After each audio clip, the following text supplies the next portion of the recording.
నారా లోకేష్ ని ఉప ముఖ్యమంత్రిని చేయాలి. యువరాజుగా పట్టాభిషేకం జరగాలి. ఎట్టి పరిస్థితుల్లోనూ లోకేష్ ని వచ్చే ఎన్నికల నాటికి ముఖ్యమంత్రి క్యాండిడేట్ గా చూడాలి అనేది తెలుగుదేశం పార్టీలో కొన్ని వర్గాలు, కొంతమంది పెద్దలు పదే పదే వినిపిస్తున్న వాదన. అంటే ఇప్పటి నుంచే లోకేష్ కోటరీగా అవతరించాలి అని, ఆ కోటరీకి కాపలాదారులుగా మారిపోవాలి అన్న ఆకాంక్షగా దీన్ని అభివర్ణించక తప్పదు. సరే కానీ లోకేష్ అర్జెంటుగా రాత్రికి రాత్రే ఉప ముఖ్యమంత్రి పదవి కట్టబెట్టేస్తే ఏం జరుగుతుంది? రాష్ట్రానికి ప్రత్యేకంగా ఏం జరుగుతుంది? సముచితంగా గౌరవం లభిస్తుంది అంటారు.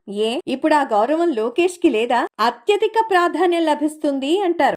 ఇప్పుడు చంద్రబాబు తర్వాత అంతటి ప్రాధాన్యం లోకేష్ ది కాదా? ఇక ప్రత్యేక అధికారాలు వస్తాయి అంటారు. వాళ్ళు చూడని అధికారమా? వాళ్లకు తెలియని రాజకీయమా? మారాలి, ఆట మార్చాలి. ఇప్పుడు లోకేష్ కి కావాల్సింది పదవులు, మంత్రిత్వ శాఖలు, ఉప ముఖ్యమంత్రి స్థానం కాదు. తెలుగుదేశం పార్టీ కార్యకర్తపై చేయి పడితే లోకేష్ తాట తీస్తాడని అవతల వాళ్ళలో భయాన్ని పుట్టించే ఆహార్యం. క్యాడర్ జోలికి ఎవడైనా రావాలంటే 1కి 10 సార్లు చెక్ చేసుకొని మరీ రావాలి. ఎందుకంటే అక్కడ లోకేష్ ఉన్నాడు అన్న భయాన్ని పరిచయం చేయాల్సిన గాంభీర్యం, మంత్రి పదవులు, అధికారం, కేబినెట్ హోదా ఇవన్నీ చిన్నప్పటి నుంచి ఆయన చూస్తూనే పెరిగినవే. కానీ సగటు కార్యకర్త ప్రాణంగా భావించే అభిమాని కోరుకుంటున్నది ఫక్త్ రాజకీయమే. నాయన అభివృద్ధి పాఠాలు రాస్తూ ఉంటాడు, రాష్ట్ర పురోగతిని పెంచే ఆలోచనలు చేస్తూ ఉంటాడు, అభివృద్ధి సౌధాలను నిర్మించే పనిలో బిజీ అయిపోయాడు. మరి వారిని కూల్చాలని చూస్తున్న రాక్షసుల అంతం పట్టడానికి ఒక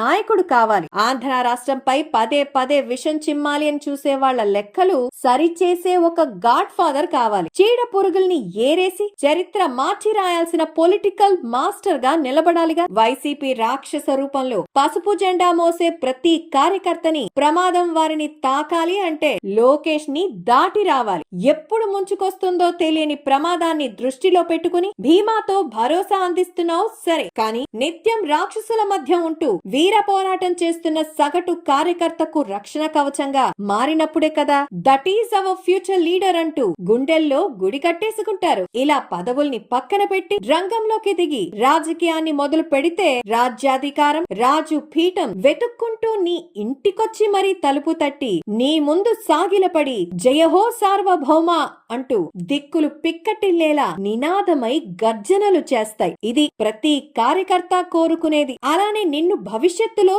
చూడాలి అనుకునేది.